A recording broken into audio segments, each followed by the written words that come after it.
সামনের সময় কঠিন ও গুরুত্বপূর্ণ বলেন প্রধানমন্ত্রী। সরকারকে সফল করতে শহীদ জিয়ার আদর্শে কাজ করার আহ্বান। এবার পেট্রোল অকটেন কেরোসিনের দাম লিটারে বাড়ল ৫ টাকা, মধ্যরাত থেকে কার্যকর। ডিজেল আগের দাবি। মিরপুরের শিশু রামিসা ধর্ষণ ও হত্যা মামলার আনুষ্ঠানিক বিচার শুরু আজ। আসামিদের সর্বোচ্চ শাস্তির আশা আইনমন্ত্রী। ছুটি শেষে ঢাকা ফিরছেন মানুষ। বাস, ট্রেন, লঞ্চে রাজধানীমুখী স্রোত। ঈদ উদযাপনের সুস্মৃতি নিয়ে যোগ দেবেন কাছে।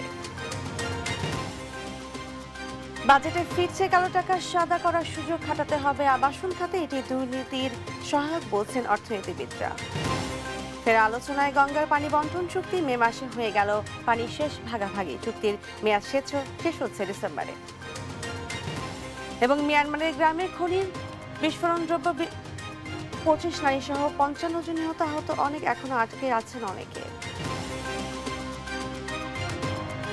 এই অবস্থায় পড়তে না চাইলে ব্যবহার করুন rainbow damp protector. Elastomeric emulsion থাকায় দেয়াল থাকে damp proof rainbow paints, colour of joy. সংবাদ সকালে দেখছিলেন সুপার বোর্ড সংবাদ শিরোনাম, সঙ্গে আছে আমি শাসমিন হাসান। এবার বিস্তারিত। সামনে কঠিন সময় অপেক্ষা করছে উল্লেখ করে প্রধানমন্ত্রী তারেক রহমান বলেছেন, হেসে খেলে সময় পার করলে দেশের ক্ষতি হবে। সফল হতে দলের নেতা কর্মীদের কঠোর পরিশ্রমের নির্দেশনাও দেন তিনি।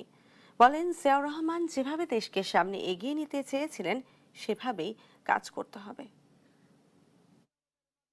শহীদ রাষ্ট্রপতি জিয়াউর রহমানের ৪৫তম শাহাদাত বার্ষিকীর আলোচনায় অংশ নেন প্রধানমন্ত্রী তারেক রহমান। রাজধানীর কৃষিবিদ ইনস্টিটিউশনে এ আয়োজনের শুরুতেই ছিল দোয়া মোনাজাত। এতে জিয়াউর রহমান ও খালেদা জিয়া সহ জিয়া পরিবারের প্রয়াত সদস্যদের আত্মার শান্তি ও দেশের উন্নয়ন সমৃদ্ধি কামনা করা হয়। পরে শহীদ রাষ্ট্রপতি জিয়াউর রহমান স্মরণে ১ মিনিট নীরবতা পালন করেন মিলনায়তনে উপস্থিত নেতাকর্মীরা। বাবা শহীদ রাষ্ট্রপতি জিয়াউর রহমানের স্মৃতিচারণ করেন ছেলে প্রধানমন্ত্রী তারেক রহমান। বলেন, পারিবারিক, সামাজিক ও ধর্মীয় মূল্যবোধ ফিরিয়ে আনতে কাজ করছে তার সরকার। আমাদের সমাজ ব্যবস্থায় পারিবারিক যে মূল্যবোধ, একই সাথে আমাদের ধর্মীয় মূল্যবোধ, অনেকগুলো ছোট ছোট বিষয়, মুরব্বীদেরকে শ্রদ্ধা করা, অসহায়কে সহযোগিতা করা, মানুষের সাথে বিনয়ীভাবে কথা বলা, এই যে এরকম আরও যেগুলো মূল্যবোধ আছে, এই বিষয়গুলো কিভাবে আবার শিশুদের মধ্যে, আগামী ভবিষ্যৎ প্রজন্ম যারা, তাদের মধ্যে আবার কিভাবে জিনিসগুলো নিয়ে যাওয়া যায়, আবার কিভাবে তাদের মধ্যে জিনিসগুলো দেওয়া যায়, এই বিষয়ে আমি আলোচনা করেছিলাম। এই বিষয়ে আমরা চেষ্টা করছি কাজ করতে। প্রধানমন্ত্রী বলেন, জিয়াউর রহমানের দেখানো পথেই দেশকে এগিয়ে নিতে চায় বিএনপি সরকার। সকলের উদ্দেশ্যে আমি বলবো যে আমাদের সামনে প্রথমত একটি অত্যন্ত কঠিন সময় অপেক্ষা করছে। আমাদের সামনে একই সাথে অত্যন্ত একটি গুরুত্বপূর্ণ সময় অপেক্ষা করছে। এই সময়টিতে, এই গুরুত্বপূর্ণ এবং কঠিন সময়ে আমাদের হেসে খেলে চলে গেলে খুব বড় ক্ষতি হয়ে যাবে। ক্ষতি কার হবে? ক্ষতি আপনার হয়তো হবে না, ক্ষতিটি হবে দেশের, ক্ষতিটি হবে আপনার ভবিষ্যৎ প্রজন্মের। সফলতা পেতে দলের প্রতিটি নেতাকর্মীকে কঠোর পরিশ্রম করার নির্দেশ দেন প্রধানমন্ত্রী তারেক রহমান। জনগণের দৃষ্টিতে যদি সফল সরকার হতে হয়, তাহলে অবশ্যই শুধুমাত্র ২১৪ জন এমপি বা ৫০ জন ক্যাবিনেট মেম্বারের পক্ষে সেটা সম্ভব না। যখন বাংলাদেশ জাতীয়তাবাদী দলের সারা দেশে ছড়িয়ে ছিটে থাকা সকল নেতাকর্মী এই কর্মসূচিগুলোকে বাস্তবায়নের লক্ষ্যে, এই কর্মসূচিগুলোকে সাকসেসফুল করার জন্য মাঠে ময়দানে নেমে কাজ করতে পারবেন বা করবেন, তখনই শুধুমাত্র সেটি সম্ভব।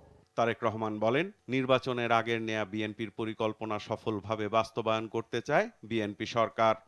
সরকার তখনই সফল হতে পারবে যখন এই দলের কর্মী হিসেবে আপনি সরকারের প্রত্যেকটি সঠিক কার্যক্রমকে আপনি সহযোগিতা করতে থাকবেন। সাইফুল রিপন, দেশ টিভি, ঢাকা। সঠিকভাবে সঠিক কাজটিকে আপনি সহযোগিতা করতে থাকবেন। ফ্রিডম নিয়ে এলো স্কুটি নাকি গোল্ড অফার। স্টিকারে থাকা কিউআর কোড স্ক্যান করে প্যাকের ভেতরের কোডটি দাও আর প্রশ্নের উত্তর দিয়ে জিতে নাও স্কুটি অথবা গোল্ড কয়েন। আবারও জ্বালানি তেলের দাম বাড়িয়েছে সরকার। পেট্রোল, অকটেন ও কেরোসিনের দাম লিটার প্রতি ৫ টাকা করে বাড়ানো হয়েছে। তবে অপরিবর্তিত আছে ডিজেলের দাম। রোববার রাতে এক বার্তায় এ তথ্য জানায় বিদ্যুৎ, জ্বালানি ও খনিজ সম্পদ মন্ত্রণালয়। এতে বলা হয় বিশ্ববাজারে জ্বালানি তেলের মূল্য হ্রাস বৃদ্ধির সঙ্গে সামঞ্জস্য রেখে দেশে ভোক্তা পর্যায়ে বিক্রয় মূল্য ডিজেল 115 টাকা, অকটেন 145 টাকা, পেট্রোল 140 টাকা এবং কেরোসিন 135 টাকায় পুনর্নির্ধারণ করা হলো, যা 1 জুন থেকে কার্যকর হবে। এর আগে গত 30 এপ্রিলে সবশেষ দাম বাড়ানো হয়েছিল। সাধারণত প্রতি মাসে আন্তর্জাতিক বাজারের সঙ্গে সমন্বয় করে দেশের বাজারে জ্বালানি তেলের মূল্য নির্ধারণ করে সরকার। মিরপুরের শিশু রামিসা ধর্ষণ ও হত্যা মামলার বিচার কাজ শুরু হচ্ছে আজ। সরকার আসামিদের সর্বোচ্চ শাস্তি আশা করছে বলে জানিয়েছেন আইনমন্ত্রী মোহাম্মদ আসাদুজ্জামান। রোববার সকালে ঝিনাইদহের শৈলকুপা উপজেলা পরিষদ মিলনায়তনে জেলা পরিষদের চেক বিতরণ অনুষ্ঠানে এই কথা বলেন তিনি। মানবাধিকার কমিশন ও গুম কমিশন আইন নিয়ে সুপারিশ এসেছে জানিয়ে যাচাই বাছাই চলছে বলেও জানান আইনমন্ত্রী। সরকারের হাতে যতটুকু সময়, যতটুকু ক্ষমতা আছে সেই ক্ষমতা সরকার প্রয়োগ করেছেন। আমরা প্রার্থনা করব সর্বোচ্চ সাজা, বাকিটা আদালত যেটা ন্যায় বিচারের স্বার্থে মনে করবেন সেটাই করবেন। তবে আমি মনে করি যে যেরকম সাক্ষ্য প্রমাণ আছে, আসামির দোষ স্বীকারোক্তিমূলক জবানবন্দি আছে, সেই বিবেচনায় আমাদের যে সর্বোচ্চ শাস্তি, আমরা মনে করি আদালত এই বিষয়টা বিবেচনায় নেবেন। ঈদের ছুটি শেষ, কর্মস্থলে ফিরছেন মানুষ, যোগ দিচ্ছেন কাজে। ছুটি শেষে বাস, ট্রেন ও লঞ্চে এখন ঢাকামুখী মানুষের স্রোত। প্রিয়জনের সঙ্গে ঈদ উদযাপনের সুখ স্মৃতি নিয়ে আবারও জীবিকায় মনোযোগ দেবেন তারা। নারীর টানে বাড়ি ফেরা মানুষের স্রোত এবার উল্টোমুখী। ঈদের ছুটি শেষে চেনা ব্যস্ততায় ফিরছে ঢাকা। রোববার সকাল থেকে রাজধানীর মহাখালী বাস টার্মিনালে আসছে একের পর এক দূরপাল্লার বাস। 3:30টার মতো বাজে আর কি, 8টায় রওনা দিই। কষ্ট তো অবশ্যই, পরিবার ছাড়া কর্মস্থলে আসছে। রাস্তায় কোনো জাম নেই, গাড়ির সার্ভিস খুব ভালো দিচ্ছে, বেশি সময় লাগে না, রাস্তা ক্লিয়ারই ছিল। যতক্ষণ যে বাড়াতে যাই আজকে সেই বাড়াতে আসছে। এক জায়গায় দাঁড়ায়নি গাড়ি, শুধুমাত্র তেল পাম্পে ছাড়া আর কোথাও দাঁড়ায়নি। এবারের ঈদ ফিরতি যাত্রায় স্বস্তিতে দক্ষিণ পশ্চিমাঞ্চলের 21 জেলার মানুষ। পদ্মা সেতু দিয়ে কোনো ধরনের যানজট বা বিড়ম্বনা ছাড়াই রাজধানীতে ফিরছেন তারা। দৌলতদিয়া পাটুরিয়া নৌ রুটেও নেই বাড়তি চাপ। যাত্রীদের নিরাপদ পারাপারে 16টি ফেরি ও 20টি লঞ্চ সচল রাখার পাশাপাশি তৎপর প্রশাসন ও জেলা পুলিশের বিশেষ টহল দল।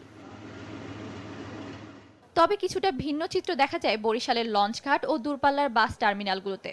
দুপুরের পর থেকেই ঢাকামুখী যাত্রীদের উপচে পড়া ভিড় দেখা যায়। এদিকে ঝালকাঠি ও বরিশালে বাসে বাড়তি ভাড়া আদায়ের অভিযোগ করেন যাত্রীরা। আগে সে 100 টাকা 50 টাকা বেশি, আগে মূলত 900 টাকা ছিল, এখন 100 টাকা বাড়তি। উনি আগে গেছে তেলের দাম বাড়ার আগে 350 টাকা 400 হয়ে গেছে, আর এখন যে কোম্পানি ভাড়া করছে মাগুরার 450, ওইটাই আমরা নিতেছি। কমলাপুরে দেখা যায় ফিরতি যাত্রীর ভিড়। ঈদের ছুটি শেষে কর্মস্থলে ফিরছেন নানা পেশার মানুষ। আবার উল্টো পথের যাত্রীও দেখা গেছে রেল স্টেশনে। তেজগাঁও স্টেশনে বগি লাইনচ্যুত হয়েছে, এই জন্য আমাদের প্রায় 2 ঘন্টা লেট হয়েছে। একটা দুর্ঘটনা হয়েছে এবং এই দুর্ঘটনার কারণে কিছুটা বিলম্বিত হয়েছে। তানিয়া আক্তার, দেশ টিভি, ঢাকা। আরএফএল ওয়াটার পাম্পের রোটর এখন আরো উন্নত আর বিদ্যুৎ সাশ্রয় হয় 20% পর্যন্ত। ছুটি শেষে ঢাকামুখী মানুষের স্রোত কেমন দেখে নিব সদরঘাটের পরিস্থিতি। যুক্ত আছেন সহকর্মী ইদ্রিস আলম। ইদ্রিস, কতক্ষণ পর লঞ্চ আসছে, মানুষের চাপ কেমন?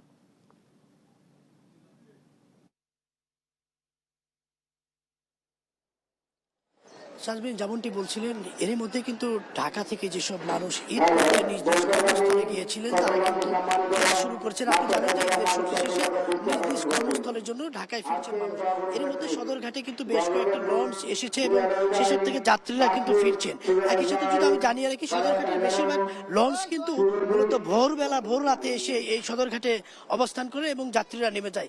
এর মধ্যে এখন কিন্তু কয়েকটি লঞ্চ আমরা আসতে দেখেছি, বিভিন্ন জায়গা থেকে আসছে, ঢাকা, ধুলিয়া, রাজিনাপুর এলাকা বা লালমোহন যে সব এলাকা থেকে আসছে সেসব লঞ্চে কিন্তু যাত্রীর সংখ্যা অনেকটাই কম। একই সাথে যদি আমি বলি যে এই যাত্রীদের নির্বিঘ্ন এবং যাত্রা নিশ্চিত করতে কিন্তু ঈদের যাত্রা থেকে শুরু করে এখন পর্যন্ত কোস্টগার্ড যারা রয়েছে, কোস্টগার্ড সদস্যরা তারা কিন্তু কাজ করে যাচ্ছেন যাত্রীদের নিরাপত্তার সাথে। আমরা একটু সরাসরি কথা বলার চেষ্টা করব যারা দায়িত্বে রয়েছেন তারা আসলে কি কি করছেন।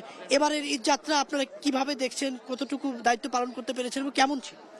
জি আলহামদুলিল্লাহ, আমরা বিগত 21 মে হতে অদ্যাবধি প্রতিনিয়ত সদরঘাটে আমাদের পন্তুনে কোস্টগার্ড সদস্য টহল করেছে এবং লঞ্চ ফেরার পরে যেন যাত্রীরা নিরাপত্তার সাথে ধীরে সুস্থে যেন নামতে পারে সেভাবে নিশ্চিত করার জন্য আমাদের লোকজন টহল কার্যক্রম পরিচালনা করেছে এবং পাশাপাশি আমাদের নদীপথেও টহল দল নিয়োজিত ছিল। পূর্ববর্তী সময়ে যে দেখা গিয়েছে যে নৌকায় করে যাত্রীরা লাফ দিয়ে নেমে পড়ে তড়িঘড়ি করে, সেটা আমরা এবার করতে দেইনি। যাত্রীরা যেন সঠিকভাবে নির্দিষ্ট নিয়ম অনুযায়ী এই দিক দিয়ে নামে পন্তুন দিয়ে সেভাবে নিশ্চিত করেছে এবং পাশাপাশি কোস্টগার্ডের আমাদের ডুবুরি দল সার্বক্ষণিক নিয়োজিত ছিল অত্র এলাকায়। যেমনটি শুনছিলেন যাত্রীদের নিরাপত্তায় যেমন বারবার দুর্ঘটনার শিকার হন যাত্রী নামার সময়, এগুলো যেন এবার না হয় সেদিক থেকে কিন্তু নজর রাখছেন এবং তারা বলছেন যে যাত্রীরা যেন তাড়াহুড়ো করে নামতে গিয়ে গতবার বা অন্যবারের মতো যেন কোনো দুর্ঘটনার কবলে পড়তে না হয় সেই দিক থেকে তারা আগে থেকেই কিন্তু নিরাপত্তা, যাত্রীদের নিরাপত্তার কারণে ফায়ার সার্ভিস কোস্টগার্ড সহ বেশ কয়েকটি ইউনিট কিন্তু কাজ করছে। একই সাথে আপনার যে পুলিশ রয়েছে আর কি নৌ পুলিশ রয়েছে তারাও কিন্তু দায়িত্ব পালন করছেন আমরা দেখেছি। যেমনটি বলছে সালমিন, সদরঘাট থেকে এই ছিল যাত্রীদের যাতায়াতের সর্বশেষ তথ্য। দর্শক, এবার দেখব ভোলার পরিস্থিতি। যুক্ত হচ্ছেন সহকর্মী ছোটন সাহা। ছোটন, নৌপথে কেমন ভিড় দেখছেন জানাবেন। ধন্যবাদ। আপনি যেমনটি বলছিলেন, ঈদের লম্বা ছুটি কাটিয়ে কিন্তু রাজধানীমুখী হচ্ছেন কর্মস্থলমুখী মানুষ। আমরা রয়েছি ভোলার ইলিশা ঘাটে এবং এই ঘাটে আমরা যেমনটি দেখতে পেয়েছি যে যাত্রীদের অনেক ভিড় রয়েছে। সকাল থেকে বেশ কিছু লঞ্চ ছেড়ে গিয়েছে, এখনও কিন্তু 5টি লঞ্চ কিন্তু এখনও ঘাটে অপেক্ষমান রয়েছে। অর্থাৎ প্রত্যেকটি লঞ্চই বলা যায় যে কর্মস্থলমুখী যাত্রীদের ভিড়। যদিও যাত্রীদের নিরাপত্তায় আমরা আসলে দেখেছি আইন শৃঙ্খলা রক্ষাকারী বাহিনীর সদস্যরা কিন্তু রয়েছে, বিশেষ করে বাংলাদেশ কোস্টগার্ডের একটি টিমও কিন্তু এখানে রয়েছে, যাত্রীদের নিরাপত্তার স্বার্থে কাজ করছে তারা। আমরা যাত্রীদের সাথে কথা বলেছি, তারা বলছিলেন যে ঈদে তারা ভোগান্তি নিয়েও ফিরলেও কিন্তু আসলে এই কর্মস্থলমুখী যে যাত্রা সেটি তারা আশা প্রকাশ করছেন, সেটি যেন তাদের স্বাচ্ছন্দ্যের হয় সেই আশা প্রকাশ কিন্তু তারা করেছে। ভোলা নৌপথের চিত্র দেখাচ্ছিলেন সহকর্মী ছোটন সাহা। কিছুতেই নিয়ন্ত্রণে আসছে না হামের সংক্রমণ। উপসর্গ নিয়ে সারা দেশে 24 ঘন্টায় 2 শিশুর মৃত্যু হয়েছে, আর হাসপাতালে ভর্তি হয়েছে 1377 জন। স্বাস্থ্য অধিদপ্তর বলছে 15 মার্চ থেকে এ পর্যন্ত হাম উপসর্গ নিয়ে 585 শিশু মারা গেছে। হাসপাতালে বাড়ছে রোগীর ভিড়, চাপ সামলাতে হিমশিম খেতে হচ্ছে চিকিৎসকদের। রাজধানী সহ সারা দেশে কোনোভাবেই নিয়ন্ত্রণে আসছে না হামের সংক্রমণ।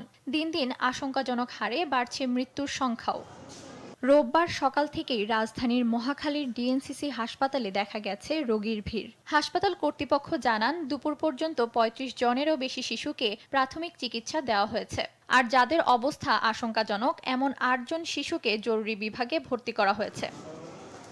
আক্রান্তদের মধ্যে শুধু ঢাকার ভেতরের রোগী নয়, ঢাকার বাইরের বিভিন্ন জেলা থেকেও রোগীরা ছুটে আসছেন এখানে। স্থানীয় পর্যায়ে সঠিক চিকিৎসা না হওয়ায় এবং সংক্রমণ দ্রুত ছড়িয়ে পড়ায় বাধ্য হয়ে ঢাকার এই বিশেষায়িত হাসপাতালে ভিড় করছেন রোগীর স্বজনরা। শিশুদের পাশাপাশি হামে আক্রান্ত হচ্ছেন প্রাপ্তবয়স্করাও। অন্য জায়গায় ডাক্তার দেখাইছি, দেখানোর পরে জ্বর কমতেছে না, তার কারণে এই জায়গায় নিয়ে আসা। বেশি আক্রান্ত হওয়ার পরে আমি নিয়ে গেছি শিশু হাসপাতালে, মিরপুর 2 নম্বরে।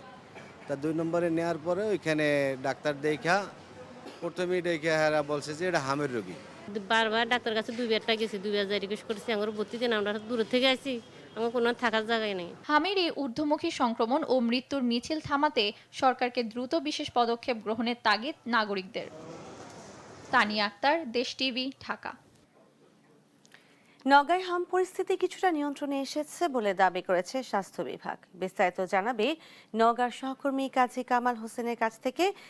কামাল, হাম পরিস্থিতি কেমন দেখছেন আর হাসপাতাল কর্তৃপক্ষ কি বলছে জানাবেন।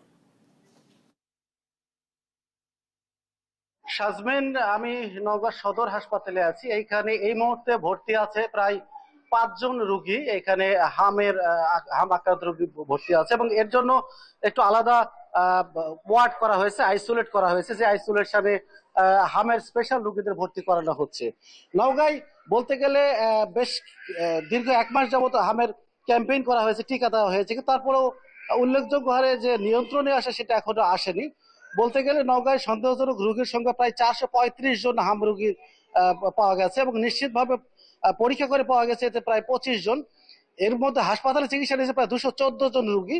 হাসপাতাল ছেড়ে গেছে ইতিমধ্যে 209 জন রোগী, অর্থাৎ হাসপাতালে এখন পর্যন্ত ভর্তি আছে প্রায় 5 জন রোগী। ল্যাবে পাঠানো হয়েছিল 246 জনের সিরাম পাঠানো হয়েছিল এবং সেইখান থেকে প্রায় 25 জনকে হাম রোগী হিসেবে শনাক্ত করা হয়েছে এবং ইতিমধ্যে একজন মারা গিয়েছে। তবে সৌভাগ্য বা ভালো খবর হচ্ছে যে এখন এই 24 ঘন্টায় নতুন করে কোনো রোগী হামে আক্রান্ত পাওয়া যায়নি এবং এটা মোটামুটি সব মিলে সব নওগাঁর 11টি উপজেলা মিলেই নতুন করে 24 ঘন্টায় যে কোনো নতুন হামের রোগী তখন পাওয়া যায়নি। তবে হাসপাতাল কর্তৃপক্ষ বলছে যে তাদের জন্য আইসোলেশন থেকে শুরু করে সবকিছু প্রস্তুতি রয়েছে যাতে করে নতুন যে কোনো রোগী আসে তারা ভালো চিকিৎসা দিতে পারেন। তো নওগাঁর হামের রোগী নিয়ে মোটামুটি আমার কাছে এমনটি ছিল সর্বশেষ তথ্য। ফিরছি স্টুডিওতে। ধন্যবাদ। নওগাঁ থেকে হাম পরিস্থিতি নিয়ে জানাচ্ছিলেন সহকর্মী কামাল হোসেন। এবার 2026-27 অর্থ বছরের বাজেট বিশ্লেষণ। কালো টাকা সাদা করার সুযোগ ফিরছে আগামী বাজেটে। আবাসন খাতে শর্ত সাপেক্ষে এই কালো টাকা বৈধ করার সুযোগ রাখার পরিকল্পনা করছে সরকার। তবে এক্ষেত্রে ক্রেতা ও বিক্রেতা উভয় পক্ষকে আয়কর রিটার্নের বিবরণে সম্পদের প্রকৃত মূল্য দেখাতে হবে। অর্থনীতিবিদদের মতে কালো টাকা সাদা করার সুযোগ দুর্নীতির সহায়ক এবং নিয়মিত করদাতাদের জন্য একটি বৈষম্যমূলক। এতে সৎ করদাতার নিরুৎসাহিত হন, দুর্নীতি সংস্কৃতি আরও প্রাতিষ্ঠানিক রূপ পায় বলে মত বিশ্লেষকদের। আরাফাত ইসলামের রিপোর্ট। আগামী অর্থ বছরের বাজেটকে সামনে রেখে সরকার একদিকে যেমন বিনিয়োগ ও অর্থনীতিতে গতি ফেরানোর চেষ্টা করছে, অন্যদিকে রাজস্ব সংকট, উচ্চ মূল্যস্ফীতি, ঋণের চাপ ও দুর্বল আর্থিক খাতের সঙ্গে লড়াই করতে হচ্ছে। এমন বাস্তবতায় আবারও অপ্রদর্শিত আয় বা কালো টাকা বৈধ করার সুযোগ রাখতে চাইছে সরকার, যা ব্যবহৃত হবে আবাসন খাতের বিনিয়োগে। মূলত আবাসন খাতের ব্যবসায়ীরা দীর্ঘদিন ধরেই এই সুবিধা পুনর্বহালের দাবি জানিয়ে আসছেন। তাদের যুক্তি, কালো টাকা বিনিয়োগের সুযোগ দিলে আবাসন খাতে স্থবিরতা কাটবে, সংশ্লিষ্ট শতাধিক শিল্পে আসবে নতুন গতিও। দেশ স্বাধীনের পর থেকেই সব সরকারি বিনিয়োগ বাড়ানোর লক্ষ্যে কালো টাকা সাদা করার সুযোগ দিয়েছে। এনবিআরের হিসাব অনুযায়ী দেশে এ পর্যন্ত সর্বমোট প্রায় 47,000 কোটি টাকারও বেশি কালো টাকা সাদা হয়েছে। এর মধ্যে বিগত আওয়ামী লীগ সরকারের আমলে 2020-21 অর্থ বছরে দেশের ইতিহাসে এক বছরের সর্বোচ্চ 11,839 জন ব্যক্তি প্রায় 20,500 কোটি টাকা কালো টাকা সাদা করেছিলেন। অন্যদিকে 111-এর সময় 2007 থেকে 9 সাল পর্যন্ত পরপর 2 অর্থ বছরে 9,683 কোটি টাকা সাদা করা হয়েছিল। যদিও গত অন্তর্বর্তী সরকারের সময় এ ধরনের সুযোগ রাখা হলে ব্যাপক সমালোচনার মুখে শেষ পর্যন্ত তা বাতিল হয়। শুধু গত বছরই সেটা বাতিল। অর্থনীতিবিদ ডক্টর জাহিদ হোসেনের মতে, নানা সময়ে বাজেটে কালো টাকা সাদা করার সুযোগ খুব বেশি সুফল দেয়নি। যে উদ্দেশ্যে সুযোগগুলি দেওয়া হয়েছিল যে এর ফলে বিনিয়োগ বাড়বে এবং রাজস্ব আদায় বাড়বে, 2-1 বছর বাদ দিয়ে অন্যান্য স্বাধীনতার পর থেকেই আমরা যে এই স্কিমটা, এটা থেকে কাঙ্ক্ষিত ফলাফল পাওয়া যায়নি। বরং সৎ করদাতারা একদিকে তো ডিসক্রিমিনেশন হয়েছে, অন্যদিকে সৎ পথে থাকাটাও নিরুৎসাহিত হয়েছে। পাশাপাশি এ ধরনের সুযোগ অনেক ক্ষেত্রেই দুর্নীতির সুযোগ তৈরি করে বলেও জানান এ অর্থনীতিবিদ। এটা তো ধরেন একটা অনৈতিক চর্চাকে, কালো চর্চাকে সাদা করার একটা সুযোগ, কাজে সেটা তো একটা সিগন্যাল দেয়। আরাফাত ইসলাম, দেশ টিভি, ঢাকা। দেখছেন সংবাদ সকাল। স্কিন কোটেড ইনসুলেশন আগুন প্রতিরোধী, তাই ড্রিম হাউস স্কুল প্রজেক্ট হোক বা লাইফ প্রজেক্ট, সব রাখে সর্বাধিক নিরাপত্তায় সব সময়। বিজলি কেবলস, নিরাপদ আজীবন।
দেখছেন সংবাদ সকাল। বাংলাদেশ ভারত ৩০ বছর মেয়াদী গঙ্গা পানি বন্টন চুক্তির মেয়াদ শেষ হচ্ছে এ বছরের ডিসেম্বরে। তবে মে মাসে পানি বন্টনের মাধ্যমে শেষ হলো এর কার্যকারিতা। ৩০ বছর মেয়াদী চুক্তিটি ছিল কয়েক দশকের আলোচনার চূড়ান্ত পরিণতি। মেয়াদ শেষ হওয়ায় আবারও দুদেশের আলোচনায় গঙ্গা পানির বন্টন চুক্তিটি। মুক্তা মাহমুদের ধারাবাহিক রিপোর্টের আজ থাকছে প্রথম পর্ব।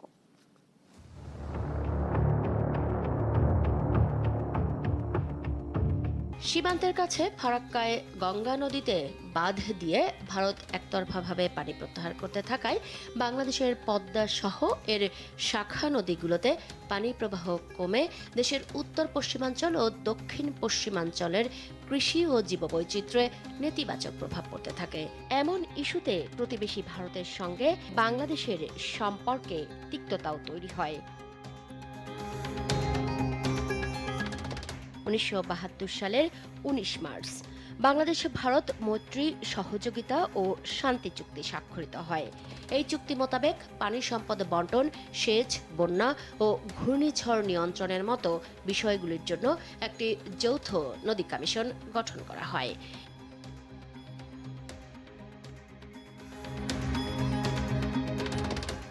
তাতেও সমস্যার সমাধান হয়নি।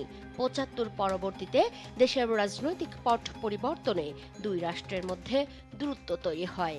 ফারাক্কা ব্যারেজ যে বাংলাদেশের জন্য মরণফাঁদ তা বিশ্ববাসীর নজরে আনতে 1976 সালের 16 মে রাজশাহী থেকে লং মার্চ শুরু করেন মাওলানা আব্দুল হামিদ খান ভাসানী।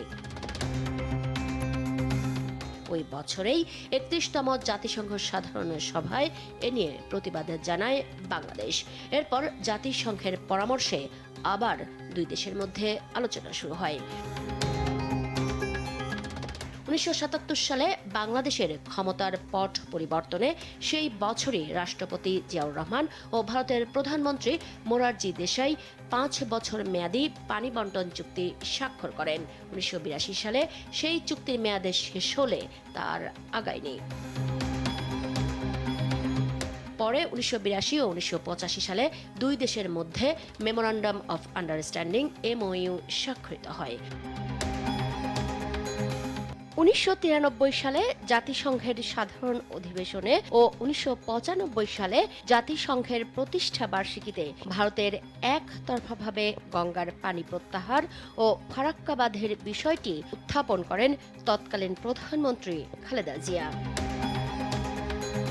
1996 সালে আওয়ামী লীগ ক্ষমতায় এলে এ নিয়ে আলোচনায় গতি আসে। সে বছর 12 ডিসেম্বর প্রধানমন্ত্রী শেখ হাসিনা ও ভারতের প্রধানমন্ত্রী দেবগৌড়া নয়াদিল্লিতে 30 বছরের চুক্তি স্বাক্ষর করেন। এই চুক্তি অনুযায়ী 1 জানুয়ারি থেকে 31 মে পর্যন্ত ফারাক্কা থেকে দুই দেশের মধ্যে পানি বন্টন করা হতে থাকে। চুক্তিতে বলা হয়েছে, ফারাক্কায় গঙ্গার পানির পরিমাণ 70,000 কিউসেক পর্যন্ত হলে দুই দেশ সমান ভাগ করে নেবে, আর 75,000 কিউসেক পর্যন্ত হলে প্রতি 10 দিন অন্তর একবার ভারত, পরের বার বাংলাদেশ পাবে গ্যারান্টিযুক্ত 35,000 কিউসেক পানি। তবে পানি 75,000 কিউসেকের বেশি হলে ভারত 40,000 কিউসেক রেখে বাকিটা বাংলাদেশকে দিয়ে দেবে। এভাবেই গঙ্গার পানি ভাগ হচ্ছে বাংলাদেশ ও ভারতের মধ্যে। 30 বছরের এই চুক্তির মেয়াদ শেষ হচ্ছে চলতি বছরের ডিসেম্বরে। মুক্তা মাহমুদ, দেশ টিভি, ঢাকা। লোকসানের শঙ্কায় সম্ভাবনাময় চামড়া শিল্প থেকে মুখ ফিরিয়ে নিচ্ছেন ব্যবসায়ীরা।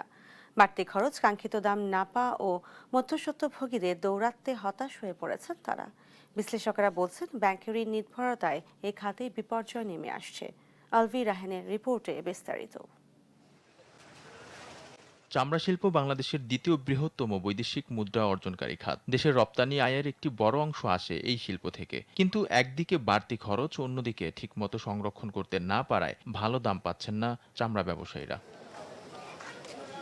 খাত সংশ্লিষ্টরা বলছেন, ধাপে ধাপে হাত বদল হওয়ায় চামড়ার লাভের সিংহভাগ চলে যাচ্ছে মধ্যস্থভোগীদের হাতে, আর খরচ বেড়ে লোকসানের শঙ্কায় চামড়া শিল্প থেকে মুখ ফিরিয়ে নিচ্ছে অনেক ট্যানারি মালিক।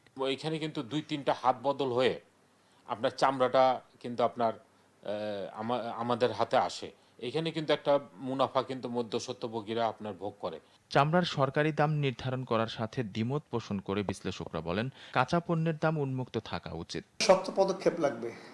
ওনারা শুধু ঈদের দিন বা ঈদের আগের দিন বা 1 মাস 15 দিন পরে এটা নিয়ে আলোচনা করে সুফল পাওয়া যাবে না। এটা নিয়ে একটা লং টার্ম প্রসেস দিতে হবে আর কি, যে আমরা আগামী বছর কি করব। এবছর যে ধাক্কা খেলাম আমরা, অনেকে চামড়া ফেলে দিয়েছেন, চামড়া পুঁতে ফেলছে, সঠিক দাম পায়নি, চামড়াতে লবণ লাগানোর জায়গাটা জানি না আমরা, সরকার কিছু লবণ দিয়েছে মানে বিনা পয়সায়, ওটা একটা ভুল পদক্ষেপ। কারণ আপনাকে আমি শুধু লবণ দিলে হবে না, সেটা কিভাবে অ্যাপ্লাই করতে হবে সেই টেকনিকটাও কিন্তু জনগণকে বোঝাতে হবে। দেশের গুরুত্বপূর্ণ এই রপ্তানি খাত টিকিয়ে রাখতে প্রণোদনা সহ সরকারকে সুনিশ্চিত পদক্ষেপ নেয়ার তাগিদ দিয়েছেন এই বিশ্লেষক। এটা একটা লং টার্ম কি বলবো, ব্যাংক ঋণ ভিত্তিক প্রোডাকশনের কুফল। আলভি রায়হান, দেশ টিভি, ঢাকা। ঈদের ছুটিতে বিনোদনে মেতেছে রাজধানীর ঢাকা। কর্মব্যস্ত জীবনে ক্লান্তি ভুলে পরিবার পরিজন নিয়ে আনন্দের খোঁজে মানুষ ছুটছেন নগরের বিভিন্ন বিনোদন কেন্দ্রে। চিরচেনা যানজটের ঢাকা এখন অনেকটাই ফাঁকা, ফলে যাতায়াতের স্বস্তি নিয়ে ঘুরছেন নগরবাসী। বিশেষ করে ঐতিহাসিক আহসান মঞ্জিল এবং শ্যামলী শিশু পার্কে দেখা গেছে দর্শনার্থীদের উপচে পড়া ভিড়। চিরচেনা ব্যস্ততা আর যান্ত্রিকতার খোলস ছেড়ে ঢাকা এখন উৎসবের নগরী। ঈদের ছুটিতে প্রতিদিনের যানজট আর কর্মব্যস্ততা না থাকায় নাগরিক জীবনের সব ক্লান্তি ভুলে আনন্দের খোঁজে বিনোদন কেন্দ্রগুলোতে ঢল নেমেছে সাধারণ মানুষের। ঈদের ছুটির শেষ দিন রোববার বুড়িগঙ্গা তীরে অবস্থিত ঐতিহাসিক আহসান মঞ্জিলে যেন পা ফেলার জায়গা নেই।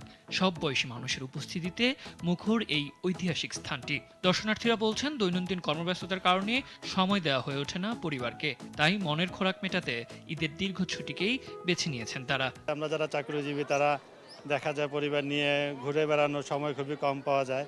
ঈদের বন্ধে আমাদের সবচেয়ে ভালো সময়। আমিও অনেক ব্যস্ত মানুষ, ছুটিটা আমি এনজয় করার জন্য এখানে আসছি। এদিকে উৎসবের আমেজে শামিল শিশুরাও। রাজধানীর শ্যামলী শিশু পার্কে এসে যেন আনন্দের কমতি নেই কোমলমতি শিশুদের।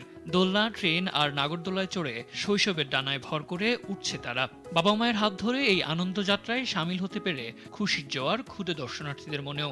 এখানে আমরা বিভিন্ন রাইডে উঠেছি, আমরা পাহাড়েও উঠেছি, ওখানে ভূতের রোলার কোস্টারে উঠছি, মুভি দেখছি, অনেক ভালো লাগছে।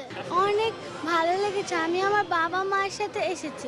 আমার এই জায়গায় এসে অনেক ভালো লাগছে, জীবনে প্রথমবার আসছি যেহেতু। প্রিয়জনের সঙ্গে কাটানো এই আনন্দঘন মুহূর্তগুলোর স্মৃতি ক্যামেরার ফ্রেমে বন্দী করে রাখছেন অনেকেই। যান্ত্রিক এই শহরের চিরচেনা রূপ বদলে যাওয়ায় বুক ভরে নিঃশ্বাস নিচ্ছেন নাগরিকরা। সাদ আহমেদ, দেশ টিভি, ঢাকা। বাংলাদেশিদের জন্য অভিবাসী ভিসা দেওয়া শুরু করেছে যুক্তরাষ্ট্র। রোববার যুক্তরাষ্ট্র দূতাবাসের এক সংবাদ বিজ্ঞপ্তিতে জানানো হয়, 1 জুন থেকে ঢাকার যুক্তরাষ্ট্র দূতাবাস সব ধরনের অভিবাসী ভিসা ক্যাটাগরির আবেদন 2 কর্মদিবসের মধ্যে প্রক্রিয়াকরণ করবে। মার্কিন নাগরিকত্বের স্বামী কিংবা স্ত্রী, দত্তক নেয়া সন্তান, মার্কিন নাগরিক বা সেখানে স্থায়ীভাবে বসবাসকারী পরিবারের সুনির্দিষ্ট সদস্য এবং চাকরির সুবাদে যারা যুক্তরাষ্ট্রে যাবেন তাদের অভিবাসী ভিসা ক্যাটাগরিতে ফেলা হয়। বাংলাদেশ সহ 75টি দেশের নাগরিকদের এই অভিবাসী ভিসা দেওয়া হবে। এর আগে 21 জানুয়ারি থেকে এই ভিসা দেওয়া স্থগিত করেছিল যুক্তরাষ্ট্র সরকার।